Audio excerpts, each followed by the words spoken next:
Hello, ladies and gentlemen. Welcome back to the channel. Happy Monday, everybody. I hope your day and your week are off to a fantastic start. You got a new day, which of course means a new NBA player prop video to share with you guys. But first, as always, people, please make sure to go ahead and hit the subscribe button, hit that like button, and drop a comment down below. It helps the channel grow, and it really does mean a ton to us. With a new day comes a new opportunity to go ahead and make some money. I have 4 NBA player props to go ahead and share with you guys in tonight's NBA slate. But first, before we dive into today's picks, a quick little recap of how we did our last video out. And guys, we are going to be slightly changing the way we recap picks. Apologies to all those who love the small little Samsung Notes recaps every day.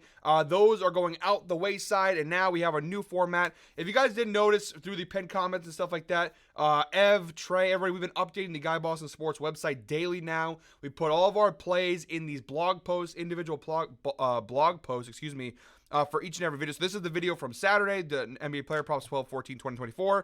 There are the plays, so all the results are in there. I go ahead and update those, and I also have our season records down below, the outlier links, everything. It's a nice, easy way for you guys to follow along. It's a nice way for us to keep, bookkeeping stuff nice and easy and clean. So yeah, apologies to all those who love the Samsung Notes app recaps, but this is how we're going to be recapping every results from now on. So this is Saturday's plays. We had a 3-leg parlay plus 233 odds. I'll go ahead and zoom in a little bit more here. 3-leg parlay plus 233 on DraftKings. We obviously hit all 3 legs. We cashed that, so it was a nice hit. On Saturday, we did also have the results from our Freaky Friday parlay. Isaiah Hartenstein did not hit over 9.5 rebounds, so that parlay did lose on Friday. There is the updated records on the year. Of course, we had no single bets on Saturday, so that record stays the same at 68 and 61. But you see Saturday's parlay record 1-0 plus 2.33 units. We are now 6-11. That also does include, the overall record includes the Friday loss. 6-11 record plus 2.64 units on the year for our parlay. So we're having a pretty good year overall, both single bets and parlay wise. So yeah, guys, make sure to check out the GuyBostonSports.com website if you haven't already. Like I said, we have myself, Trey, Ev, all of our plays are posted here. And the cool thing is we have our little sports picks tabs. You can go ahead and go on individual people's picks. So for example, we'll go on Tasso's picks, and all of my picks, well, if I can go ahead and click on it here, there we go. All of my picks from the past, pretty much every video I've been posting, is all there. So you see, I also, once in a while, I'll post some player props that are not videos. They're just blog posts. I'll do that once in a while. But yeah, you see all the videos. You click on them, and like every video, this is how we'll be doing it from now on. We have the post there. There's my thirst trap face for that. We have all the results, obviously, from our plays. And then we have all the updated records and whatnot. So yeah, it's a fun way to go ahead and keep track, and it's a good way to go ahead and create even more content for you guys. All right, with that out of the way, guys, 4 player props coming your way right now. All right, guys, jumping right into the outlier screen. Our first of 4 player props in tonight's NBA slate. We're targeting the Sixers-Hornets game, 7 p.m. tip-off. We're going LaMelo Ball of the Charlotte Hornets over 30.5 points plus assists. Now, right off the bat, I'm going to put this disclaimer and put this warning right away. He is a game-time decision in tonight's matchup versus Philly with the left calf soreness. I am operating under the assumption he's going to play in this game. If he doesn't, the bet gets voided anyways. There's no loss, no harm, no foul. So I'm going to go ahead and bet him. I think if he plays, he's going to be fine. Normally NBA guys play through injuries and whatnot. I think LaMelo, if he is hurt and he does play, he should be good to go. If he doesn't play, no sweat. The bet gets voided. It is what it is. But if he plays, I do like this spot a lot. It is minus 115 odds on FanDuel. It's available on multiple sportsbooks, of course, for varying odds. But the data is absolutely fantastic on this prop. You see 9 of his last 10 games, he's cashed the over, averaging 41.1 points plus assists per game. The line is probably lowered because of the injury concerns with him. That's probably why the line is not a little bit higher here. But getting it at the 30.5 point plus assist spot, it's way too valuable to go ahead and pass out, even if he is injured. The data is great. Last 20 games, 75% hit rate, 15 of his last 20 games, averaging 36.55 points plus assists per game. LaMelo Ball having a pretty solid season with the Hornets. And overall, just in this year, an 83% hit rate on this over, 15 out of 18 games, averaging 38 points plus assists per game. Again, this line should be higher. I think it's lower because of the injury concerns. We're not too worried about that. Like I said, if he gets voided, he gets voided. If he plays, though, I'm pretty confident he'll go ahead and cash the over. Look at the matchup data. He's already played the Sixers once this year, back on November 10th. He had 38 points and 8 assists in that match, but it was a 2-point loss for the Hornets. So far this year, the Sixers, middle of the road, but actually bottom half of the league in terms of points allowed and assists allowed to point guards. 18th in points allowed, 18th in assists allowed. The Sixers do have some injuries, some guys out. Embiid, which, face fracture, but it just kind of at this point, you honestly, it's a safer assumption to think that Embiid's not going to play than he is going to play. But there was some guys, no Caleb Martin, obviously no Jared McCain, which was a really unfortunate loss. He was having a really solid rookie season, was a fun part of the Sixers so far this year. But yeah, like I said, the injury concern is there. You guys can obviously go ahead and tail this or avoid it or fade it, whatever you decide. Of course, it's always your prerogative what you do with the picks I give. But I like the spot. If he does play, I think it's a pretty good bet that he'll go ahead and cash this over. So I like the spot here, over 30.5 points plus assists for LaMelo Ball. All right, guys, next up, we're targeting the Bulls-Raptors game, 7:30 p.m. tip-off. I actually have 2 player props coming from this game, both on the side of the Toronto Raptors. Our first of 2 props here, our second prop overall in this video. We've got RJ Barrett of the Toronto Raptors over 32.5 points plus rebounds. Full disclaimer, the data is not fantastic on this prop, but this is all about the matchup. We're getting this one from -115 on FanDuel, so pretty good value there. And look, just 3 of his last 10 games, he's cashed the over. He is averaging 29.7 points plus rebounds per game, so the data is not terrible. In terms of his average, I should say, but the hit rate has not been all that successful. In 2024 so far, there's a 39% hit rate on this over. 9 out of 23 games he's cashed it, averaging 30 points plus rebounds per game. So he's hovering around that line we need. The problem is he's just not cashing it consistently enough. But again, it's all about the matchup. Now, he has not played the Bulls yet this year. They played back in January of last year. He had 17 points and 4 rebounds, so not a lot of recent data to go off of here. But again, it's all about the matchup. The Bulls overall are one of the worst defensive teams in the NBA. 29th in points allowed, 28th in rebounds allowed. Now, Barrett this year, he's technically listed as a shooting guard. He's not really playing a shooting guard. He's playing between power forward and small forward. Versus small forwards, the Bulls actually is the one area where they're solid defensively, 4th in points allowed, 11th in rebounds allowed. Versus power forwards, though, 26th in points, 28th in rebounds. And the matchup's just too sweet. From a defensive standpoint, like we just mentioned, this Bulls team is not very good at defending, but also from an injury standpoint. Look at all the injuries for the Bulls. Now, even if these guys play, it's still a good matchup. The Bulls defensively been a mess, but Lonzo game time decision, Zach LaVine game time decision, Vucevic. A lot of guys are probably going to play, but obviously a lot of injuries are now for the Bulls, and we'll see who plays, who doesn't. On the Raptors side, though, there's just so many guys missing. Scotty Barnes out, Bruce Brown out, Manuel quickly out. These aren't just bench guys. These are solid key contributors to this Raptors team that are all out. Minus Jamison Battle. I don't think Jamison Battle is really a household name in Toronto.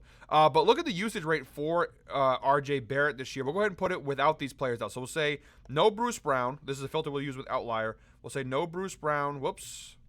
All right, no Bruce Brown, no Emmanuel Quickley, and no Scotty Barnes. So we go ahead and take those 3 out. The data actually does get better in our favor. So far this year, he's played 10 games without those 3 players, a 50% hit rate with those 3 guys out, 5 out of 10 games, averaging 31 points plus rebounds per game. So the data is still not great, but a little bit better without those 3 players. But the big thing here is the usage. He's playing almost 35 minutes per game. He's played at least 31 minutes in all those 10 games. So you know he's going to play a lot of minutes and a lot of shots. He's taking almost 20 shots per game when those 10 guys, those 3 guys do not play. So that's the real reason why I like this, is that with all those players out, someone's got to take the shots on this Raptors team. I don't think you want Jakob Poeltl taking 30 shots a game. So RJ Barrett takes a lot of extra shots. Rebound chances, 12.4 rebound chances per game. Gates played almost 35 minutes. The problem is he's not shooting the ball well, only 42% shooting from the floor. But the volume is there. And like I said the other day with some of these videos, the volume is there. I'm willing to take the risk, especially in this matchup where you have a high volume player versus their bad defensive team. Yeah, the data's not great overall this year, but I think it's a really solid matchup for RJ Barrett at home too. So you have that advantage as well. I like the spot for RJ Barrett over 32.5 points plus rebounds. Chicago just not a very good defensive team, and he's taking almost 20 shots per game. I think versus this Bulls defense, he should be able to shoot at least 50% with 20 shots. And my third pick, guys, honestly, it's basically the same thing. Same thought process, same thing. The data's not good, and I might look stupid. This could age horribly. I might go 0-4, and you guys can make fun of me, but I like the Raptors in this spot versus the Bulls. So my third pick overall, my second pick from this game, we're going Grady Dick of the Toronto Raptors over 19.5 points. Now, I got this for plus 100 before I started recording. It's now jumped up to minus 105, which goes to tell me that people are betting it on this over. I expect the line to probably jump a little bit more as the day goes along, as more people discover this player prop. Again, the data is not fantastic. Just 3 of his last 10 games, he's cashed the over, averaging 17 points per game. The last time we saw him, though, versus the Miami Heat, he did have 22 points back on December 12th. The Raptors have actually had a pretty good couple days off. Last time they played was December 12th versus Miami. So they had the weekend off, so this team's pretty well rested. So far this year, Grady Dick, 38% hit rate on the over, 8 out of 21 games. He's averaging 18.05 points per game. He's had some really big games this year in key spots for Toronto. And the head-to-head data, he hasn't played them yet this year, but the previous 3 times they played last year, he didn't cash it. However, last year, his role with this Raptors team was way different than what it is right now. And again, the same thing. I'll put the same filter I put for RJ Barrett. So we'll take Bruce Brown out, we'll take Quickly out, and we'll take Scotty Barnes out. Again, Jamison Battle. Apologies to Jamison Battle.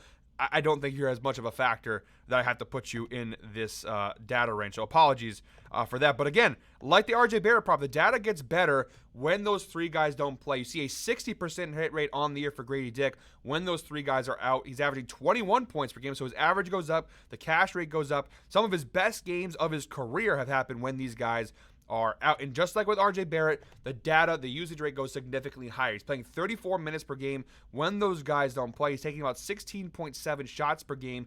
Again, not shooting great, 41% from the floor, but the most impressive thing, he's taking almost 8 threes per game when they don't play. The last time he played versus Miami, he only shot 3 for 11, but he took 11 threes in that game against Miami on Friday. So when those guys are out, Grady Dick has the green light to go ahead and chuck and shoot the ball a lot more. Just to go ahead and put a comparison to show you guys what the data looks like when you take everything into consideration. Or actually, we'll go ahead and put when those 3 guys play. How about that? We'll do that. So when those 3 guys play, so we'll do Brown, Quickly, and Barnes. Again, apologies, Jamison Battle. And you see the numbers for Grady Dick now when those guys play. Well, he actually hasn't played with them this year. All right, well, he hasn't played with any of those 3 guys, all 3 of those guys in any game this season. So I guess we'll take Quickly out. Maybe that changes things. All right, and we'll see what the 2024 data looks like now. Still nothing. All right, okay. All right, that experiment failed, but just looking at the overall data then for the year where he's only hitting 38% of his bets, you do see the minutes slightly decrease, but his shot attempts are down, his threes are down slightly. His data definitely goes higher this season, obviously when you take that data range into consideration. That was kind of butchered, but you get my point at the end of the day. It's that with these guys out, obviously there's more opportunity for Grady Dick. It's a bad defensive matchup. The Chicago Bulls this year, and Grady Dick is the shooting guard, where RJ Barrett's listed as a shooting guard, but plays more of the 3 and the 4. Grady Dick plays shooting guard, and versus shooting guards, the Bulls are 27th in points allowed. They should give up 31.1 points per game to opposing shooting guards. It's a great defensive matchup. He's getting a lot of work, a lot of value for almost even odds. Really great value on this prop. All right, guys, in our 4th and final prop in today's slate, we have Jazz Clippers, 10:30 p.m. tip-off. The data on this one is actually good, I promise. We got James Harden over 4.5 rebounds, getting this from -125 on DraftKings. As always, available on multiple sports books for varying odds. Over the last 10 games, James Harden, 60% hit rate. 6 of his last 10 games, he's cashed the over, averaging 5.1 rebounds per game. So far in 2024, a 76% hit rate on the over, 19 out of 25 games. He's cashed it, averaging 6.68 rebounds per game so far this season. So across the board, really good data here for James Harden. The head-to-head data as well. 3 of his last 4 meetings with Utah, he's cashed the over. It's a 75% hit rate, averaging 5.75 rebounds per game. The last time they played, the only time they played this year, on November 17th, he had 6 rebounds in that game against Utah, and he had 7 rebound chances. He did play 34 minutes in that game. Also, the insights provided by Outlier, James Harden has exceeded 4.5 rebounds in 11 of his last 14 games at home, averaging 7.3 rebounds per game average over his last 14 home games. So across the board, a lot of nice little palette cleanser after 2 player props where you saw a lot of red, a lot of green across the board on this prop from -125 to pretty good value. Overall, Utah this year, versus guards. Okay, point guards, 12th in rebounds allowed, and shooting guards, 23rd in rebounds allowed. So that's the 2 positions that James Harden kind of switches back and forth between point guard and shooting guard. Both categories are not a great rebounding team, although overall, Utah, actually a pretty solid rebounding team this season. But I like the spot. Again, the head-to-head data is solid. The matchup seems to be good. The overall season data is really solid for James Harden. He's averaging almost 7 rebounds per game. All we need from him is 5 rebounds in this one to cash the over. So I like James Harden here over 4.5 rebounds. So there you have it, guys. All 4 player props in tonight's NBA slate. Thank you very much, as always, for watching. One more time, guys, please make sure to go ahead and hit the subscribe button, hit that like button, and drop a comment down below. I'll be back tomorrow, I should say, next time, but tomorrow with another NBA player prop video. But until then, guys, I hope you're all winners. Enjoy your Monday. Let's start off the week very strong. We got a fun week ahead. Wednesday starts our Christmas ladder challenge. So make sure to tune in for that. Subscribe to the channel if you haven't already. We have a lot of cool stuff coming with the holidays coming up, so make sure you don't miss out on any of it. Guys, we'll be back tomorrow. I hope you're all winners. Enjoy your Monday.